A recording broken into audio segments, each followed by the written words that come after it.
Hello everyone, this is Sudhir Kumar Dwivedi, Assistant Professor of Law from Gemtech School of Law, Greater Noida. The topic for today's lecture is Privileged Communication, Part 2 under the subject Law of Evidence. In Part 1, we have already discussed the privileged communication in regard to the judges, police officer and some affairs of the state. Here in this lecture, we will deal with the other part, that is privileged communication regard to the communication regarding marriage and the professional communication as to the attorney and advocates, etc. The privilege of a witness means the right of a witness to withhold evidence, to disclose certain matters. There are certain circumstances in which certain persons are not compelled to testify or to give evidence. The right is based on the convenience and public policy. Section 122 to Section 132 of the Indian Evidence Act 1872 provides for the privileged communication. And we have discussed these points, various privileges of witnesses under the Indian Evidence Act, and we have discussed regarding the judges and magistrate, evidence as to affairs of the state, official communication and information. We have discussed things in this lecture. We will discuss the communication during marriage and professional communication as to the commission of offences. Now let's see the communication during marriage. Section 120 of the Indian Evidence Act provides that in all civil proceedings, the parties to the suit and the husband or wife, any party to the suit shall be competent witness, and in criminal proceeding against any person, the husband or wife of such person respectively shall be a competent witness.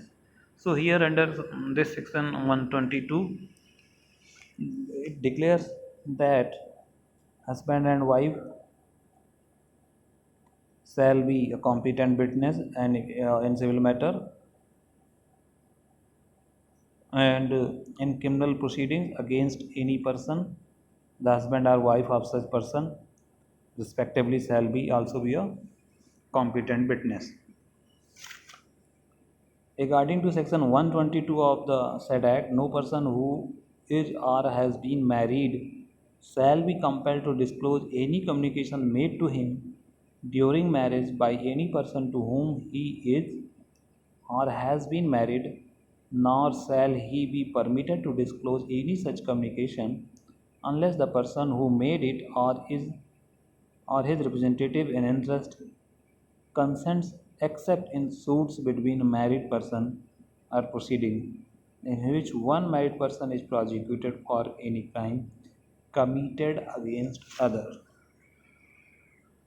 So if we analyze, we find that it states, section 122 state that a married person shall not be compelled to disclose any communication made to them during marriage by their spouse or ex-spouse, and they are not permitted to disclose anything without the spouse or ex-spouse consent, even if they are willing to.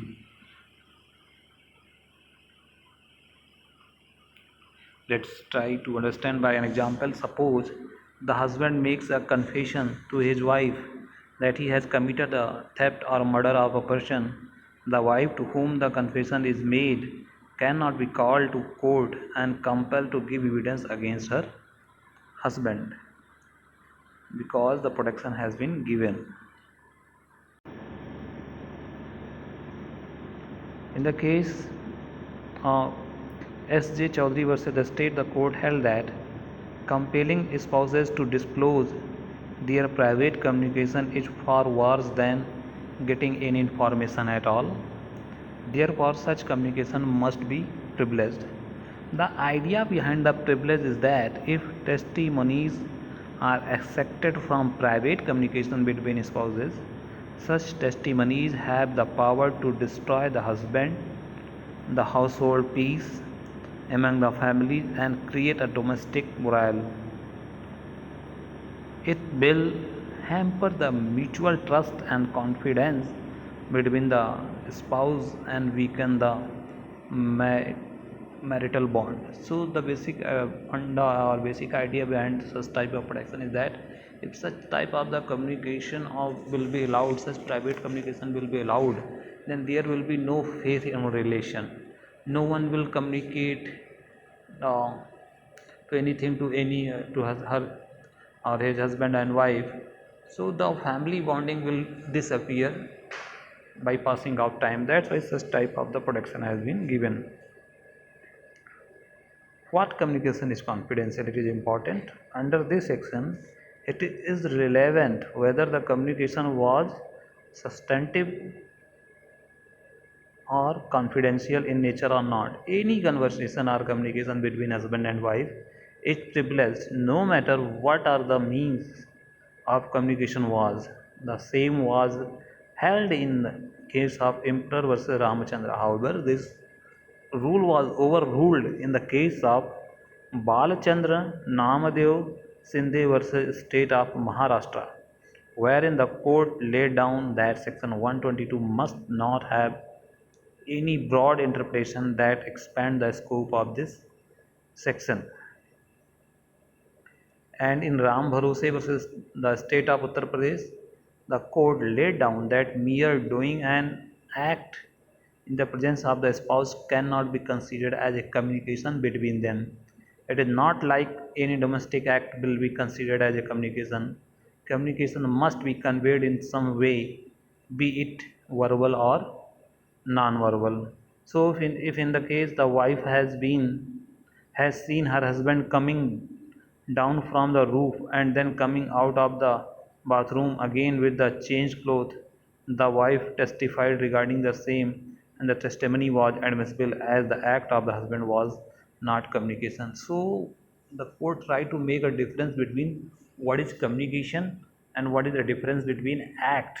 So the conduct or act of husband and wife is not protected unless and until the thing has been communicated to husband and wife, that will not be protected. So if something has been seen by the husband or wife, then that is not protected. But if something has been suppose wife has seen something and that later on, even in this case, if wife has seen that the husband is coming from the roof, and after coming from the roof, husband disclosed the thing that I have committed the murder of so and so person on the roof, this is protected. But coming from the roof is not a communication, that is not protected. This may be disclosed before the court that yeah, he was coming from the roof at this time, but this portion that he communicated that he has committed the murder of so and so person is protected. Even the wife is not, the wife will not be allowed to disclose those things. Now the question is arise whether this is absolute privilege or there is some restriction. The privilege provided under section 122 is for the welfare of the marital bond shared between spouses and for protecting their families. However, this privilege is not absolute and information can be disclosed if the person who made such communication or their representative give free consent, or there is suit between married couple. And obviously if there is a suit between the husband and wife itself, then communication is not privileged, they can disclose. One of the spouse has been prosecuted for any crime committed against the other. Again, if one husband has committed a crime against wife or wife has committed a crime against husband, then also this communication is not protected. In Nawab Havaldar versus Emperor, a widow wanted to act as a witness and disclose communication made by her deceased husband. The court held that in order to be admissible as evidence, the consent of the disclosure must be expressed and cannot be implied. In case there is no representative in interest, it would be impossible to obtain the consent, and therefore such communication is entirely inadmissible. A widow is not a representative in interest of her deceased husband and hence cannot give her consent. Now, communication between spouses must be confidential only if it had happened during the marriage and not before marriage or after the dissolution of the marriage. Any conversation made before marriage or after its dissolution is not protected by this provision. Let's take some example. Ron and Hermione are soon to be married. Ron tells Hermione how he committed fraud. Hermione's testimony is admissible before the court as the communication was not made during the marriage, it was before the marriage. Let's take the second situation. Harry and Ginny are husband and wife. Harry tells Ginny about how to diverted funds to his own account. Ginny's testimony will be inadmissible as the communication was made during the marriage. Let's take the third situation. James and Lily have recently been divorced. Lily tells James about how she stole the gold. James can testify regarding the same, and his testimony will be admissible as the parties were not married during such communication. Now let's see the professional communication. According to section 126 of the Indian Evidence Act 1872, no barrister, attorney, pleader or vakil shall at any time be permitted unless with his client's express consent to disclose any communication made to him in the course and for the purpose of his employment as such barrister, pleader, attorney or vakil by or on behalf of his client, or to state the contents or condition of any document with which he has become acquainted in the course and for the purpose of his professional employment, or to disclose any advice given by him to his client in the course and for the purpose of such employment.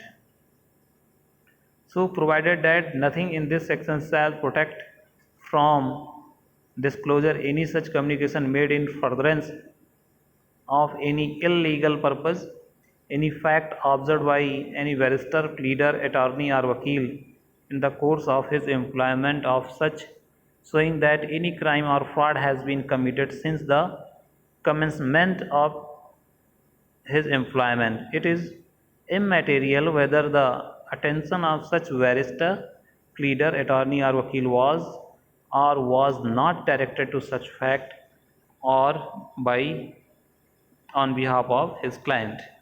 Explanation is attached. The obligation stated in this section continues after the employment has ceased. Now let's see some examples. Mr. A is a client, says to B, an attorney, I have committed forgery and I wish you to defend me. As the defense of a man known to be guilty is not a criminal purpose, this communication is protected from disclosure.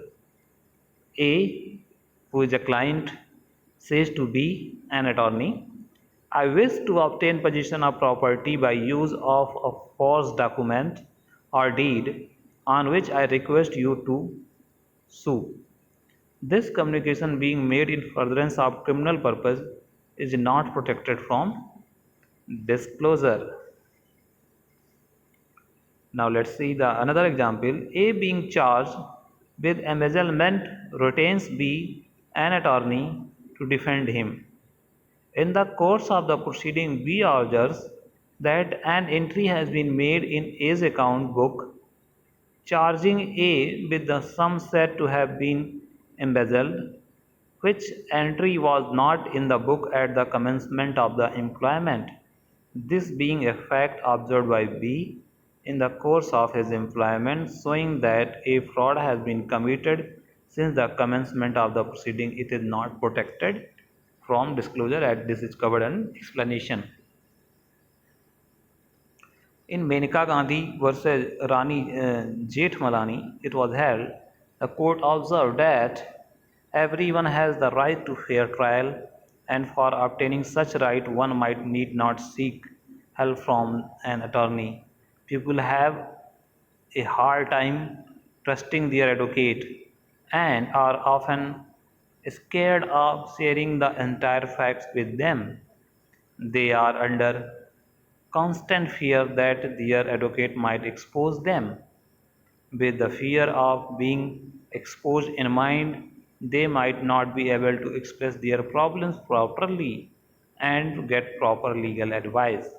To ensure that advocates cannot expose their clients, the conversation between them has been made privileged under this act. Now let's see some situations. Harry, who is a client, says to Ron, who is an attorney, I have murdered a man and the body is in my freezer. I want your advice on how I should get rid of it. This communication is made in furtherance of a criminal purpose. It is not protected from disclosure because he is asking how to dispose the body so that he may save himself.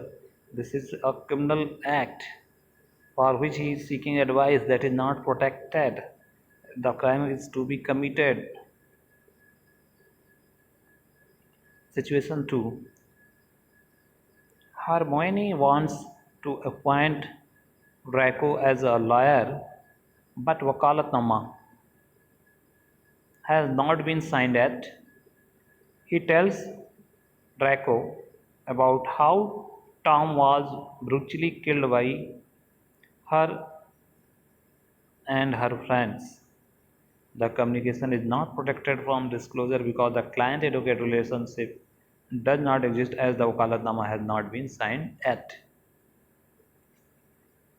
Let's see the another situation. Harry, a client, says to Ron, Ron is an attorney, I stole a let's see again this situation. Harry, a client, says to Ron, an attorney, I stole a BMW and sold its part to the black market. This communication is protected from the disclosure as the crime is already done and the client-advocate relationship exists between them.